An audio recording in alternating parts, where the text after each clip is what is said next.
ಇನ್ನೊಂದು ಕ್ವಶನ್ ಏನಪ್ಪಾ ಅಂದ್ರೆ ಆಕ್ಚುಲಿ ಈಗ ರೇಣುಕಾ ಸ್ವಾಮಿ ಅವರು ಮನೆಯವರು ಒಂದ್ ವೇಳೆ ಆಗೋಯ್ತು, ನಡೆದೋಯ್ತು, ಬೇರೆ ಏನು ಮಾಡಕ್ಕಾಗಲ್ಲ, ಇಷ್ಟು ದಿನ ಶಿಕ್ಷೆ ಅನುಭವಿಸಿದ್ ಸಾಕು, ನಿಮ್ದು ತಪ್ಪಿದೆಯೋ ಇಲ್ವೋ ಸೆಕೆಂಡ್ರಿ ಅಂತ ಯಾವ್ದು ಕೇಸ್ ವಾಪಸ್ ತಗೊಂಡ್ರೆ ಈ ಕೇಸ್ ಖುಲಾಸೆ ಕೇಸ್ ವಾಪಸ್ ತಗೊಳ್ಳೋಂತ ಕೇಸ್ ಅಲ್ಲ ಇದು ಕಾಂಪೌಂಡಬಲ್ ಅಫೆನ್ಸ್ ಅಲ್ಲ.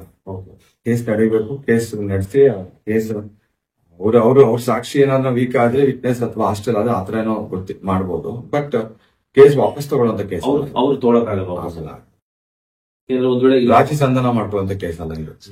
ಇವಾಗ ಮೀಡಿಯಾ ತುಂಬಾ ಫೋಕಸ್ ಇರೋದ್ರಿಂದ ಅವ್ರಿಗೆ ತುಂಬಾ ಅಂದ್ರೆ ನಾರ್ಮಲ್ ಇರೋಕ್ ಆಗ್ತಿಲ್ಲ ಅಥವಾ ತುಂಬಾ ಕಷ್ಟ ಅಂದ್ರೆ ಬೇರೆ ವಿಚಾರಣೆ ಕೈದಿಗಳು ಹೇಗಿರ್ತಾರೋ ಅದಕ್ಕಿಂತ ಕಠಿಣವಾಗಿದ್ದಾರೆ ಅಂತ ಯಾವ ರೀತಿ ಕಠಿಣ ಅನ್ನೋದಕ್ಕಿಂತ ನಾರ್ಮಲ್ ಲೈಫ್ ಇರಕ್ಕೆ ಆಗಲ್ಲ ಅನ್ಸುತ್ತೆ.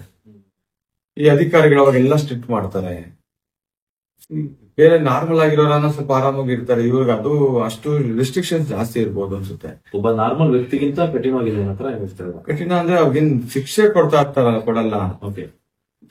ನಾರ್ಮಲ್ ಆಗಿ ಇರಕ್ ಆಗಲ್ಲ, ಸ್ವಲ್ಪ ಬಹಳ ರೂಲ್ಸ್ ಅಂಡ್ ರೆಗ್ಯುಲೇಷನ್ಸ್ ಗಳು ಟಫ್ ಮಾಡ್ತಾ ಇದಾರೆ ಅಂತ ನನಗೆ ಅನ್ಸುತ್ತೆ. ಎಲ್ಲರಿಗೂ ಯಾರೋ ಒಬ್ರಿಗೆ ಫೋಕಸ್ ಮಾಡ್ತಾರೆ. ಪವಿತ್ರ ಅವ್ರಿಗೂ ಕೂಡ ಅದೇ ತೊಂದರೆ ಆಗ್ತಾ ಇರುತ್ತೆ ಅಂತ ನನ್ನ ಭಾವನೆ. ನಾವೇ ಭೇಟಿ ಆಗಕ್ ಹೋದಾಗ ಇವ್ರನ್ನ ಭೇಟಿ ಆಗಕ್ ಮಾತ್ರ ಡಿಫ್ರೆಂಟ್ ರೂಲ್ಸ್ ಗಳು ಮಾಡಾಕ್ತಾರೆ.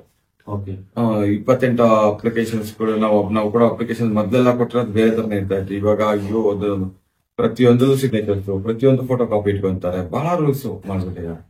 ಇವ್ರಿಗೆ ಸಪರೇಟ್ ಫೈಲ್ ಇಟ್ಕೊಂಡಿದ್ದಾರೆ. ಅದೆಲ್ಲ ಮಾಡಬಾರ್ದು. ಜೈಲಧಿಕಾರಿಗಳು ಕೂಡ ಅಷ್ಟೊಂದು ಇದ್ ಮಾಡಿ ಎಲ್ಲಾನು ಈಸಿ ಆಗ್ಬಿಟ್ಟು ಇವ್ರುಗಳಿಗೆ ಮಾತ್ರ ಅಷ್ಟೊಂದು ಟೈಟ್ ಆತರ ಮಾಡಿರ್ಬಾರ್ದು ಅಂತ ನನ್ನ ಭಾವನೆ. ನೋಡೋಣ, ಅದು ಕೋರ್ಟಿನ ಗಮನಕ್ಕೂ ಕೂಡ ತರ್ತೀನಿ. ನೋಡೋಣ. ಸರ್ ಭೇಟಿ ಆಗಿದ್ರ ಸರ್? ಪವಿತ್ರ ಅವ್ರನ್ನ ಮಾತ್ರ ಒಂದ್ಸಲ ಭೇಟಿ ಆಗಿದೆ, ಬಟ್ ಸರಿಯಾಗಿ ಮಾತಾಡಕ್ ಆಗಿಲ್ಲ. ನೋಡೋಣ, ಸೋಮವಾರದ ಮೇಲೆ ಇನ್ನೊಂದ್ಸಲ ಭೇಟಿ ಆಗ್ತದೆ. ಸೊ ಹೆಂಗಿದೆ ಸರ್ ಅವ್ರ ಪರಿಸ್ಥಿತಿ? ಅಂದ್ರೆ ಅವ್ರ ಮಾನಸಿಕವಾಗಿ ಇರ್ತಾರೆ, ಎಲ್ಲರಿಗೂ ನೋವಿದ್ದೇ ಇರುತ್ತಲ್ವಾ. ಎಲ್ಲರಿಗೂ ಮನ್ಸಲ್ಲ, ಮನುಷ್ಯ ಅವರನ್ನು ತಪ್ಪು ಮಾಡಿದಾಗ ಹೊರಗಡೆ ಹೆಸರು ನೋವಿರುತ್ತೆ, ಅವ್ರ ನೋವಿಗೆ ಅಷ್ಟೇ. ಯಾಕೆಂತಂದ್ರೆ ಮುಂಚೆ ಕೆಲವೊಂದ್ ಬಗ್ಗೆ ಅವ್ರ ಬಗ್ಗೆ ಸ್ವಲ್ಪ ಕೆಲವೊಂದು ಕಮೆಂಟ್ಸ್ ಬರ್ತಾ ಇತ್ತು. ಇವ್ರು ಕೋರ್ಟ್ಗೆ ಹೋಗಲು ಆರಾಮಾಗಿ ಹೋಗ್ತಾರೆ, ತುಂಬಾ ಆರಾಮಾಗಿ ಮೇಕಪ್ ಮಾಡ್ಕೊಂಡು ಡ್ರೆಸ್ ಮಾಡ್ಕೊಂಡು ಮಾಡಬಾರ್ದು. ಇದೆಲ್ಲ ತಪ್ಪು ಇದೆ. ಸಣ್ಣ ಅವರ ಪರ್ಸನಲ್ ಥಿಂಗ್ಸ್ ಗಳ ಬಗ್ಗೆ ನಾವು ಕೇಳಲೇಬಾರ್ದು. ಒಬ್ರು ಮನುಷ್ಯರಾಗಿ ನಾರ್ಮಲ್ ಆಗಿರಕ್ ಬಿಡ್ಬೇಕು. ಅವ್ರನ್ನ ನಾರ್ಮಲ್ ಆಗಿ ಇರಕ್ ಬಿಡ್ಲಿಲ್ಲ ಅಂದ್ರೆ ಅವ್ರನ್ನ ನಾವು ಕಟ್ಟಾಕಕ್ ಹೋಗ್ತಾ ಇದೀವಿ. ಅವ್ರು ನಾರ್ಮಲ್ ಆಗಿ ಬದುಕಕ್ ಬಿಡ್ಬೇಕಲ್ವಾ, ಅವ್ರಿಗೆ ಹ್ಯೂಮನ್ಸ್ ಅಲ್ವಾ.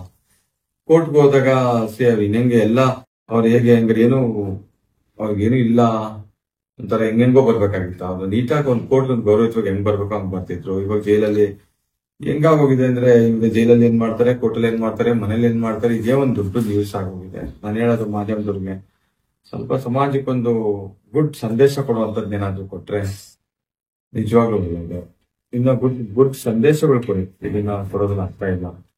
ಬಟ್ ಎಲ್ಲೋ ಇದೊಂದು ತುಂಬಾ ಹೈ ಪ್ರೊಫೈಲ್ ಕೇಸ್ ಆಗಿರೋದ್ರಿಂದ ಇದು ಬೇರೆ ಜನಗಳಿಗೆ ಅಂದ್ರೆ ಬೇರೆ ತಪ್ಪು ಮಾಡುವಂತವ್ರಿಗಾಗ್ಲಿ ಮುಂದೆ ಏನಾದ್ರು ಎಚ್ಚರಿಕೆಯಿಂದ ಇರೋಕೆ ಒಂದು ಸಂದೇಶ ಆಗಿದೆ ಅಂತ ಕೇಳ್ಬೋದು. ಏನಿಲ್ಲ, ಎಲ್ಲಾ ನ್ಯೂಸ್ಗಳು ಇದೇ ತರನೇ ಕೊಟ್ರೆ ಎಲ್ಲರಿಗೂ ಸಂದೇಶ ಎಚ್ಚರಿಕೆ ಹೋಗುತ್ತೆ. ಅದೇನು ಈ ಕೇಸಿಗೆ ಮಾತ್ರ ಫೋಕಸ್ ಮಾಡೋದ್ರಿಂದ ಅರ್ಥ ಇಲ್ಲ. ಇದೊಂದೇ ಕೇಸ್ಗೆ ಸ್ಪೆಷಲ್ ಆಗಿ ಅಟೆನ್ಷನ್ ಕೊಡೋದಕ್ಕಿಂತ ಇದೇ ತರ ಹಲವಾರು ಪ್ರಕರಣಗಳು, ಎಷ್ಟೋ ಪ್ರಕರಣಗಳಿರುತ್ತೆ. ಸೊ ಎಲ್ಲಾ ಪ್ರಕರಣಗಳಿಗೂ ಇದೇ ತರನೇ ಮಾಡಿ ಅವಾಗ ಖಂಡಿತವಾಗಿಯೂ ಜನಗಳಲ್ಲಿ ಎಚ್ಚರಿಕೆ ಬರುತ್ತೆ. ನಿಜವಾದ ಸಮಾಜಕ್ಕೆ ಸಂದೇಶ ಕೊಡೋದೇ ಉದ್ದೇಶ ಆಗಿದ್ರೆ ಅದು ಎಲ್ಲಾ ಪ್ರಕರಣಕ್ಕೂ ಕೊಡಿ. ಅವಾಗ ನೋಡಿ ಖಂಡಿತ ಸಮಾಜ ಸುಧಾರಣೆ ಆಗುತ್ತೆ. ಎಲ್ಲ ಮಾಧ್ಯಮದವ್ರಿಗೂ ಕೇಳ್ಕೊಳ್ಳೋದು.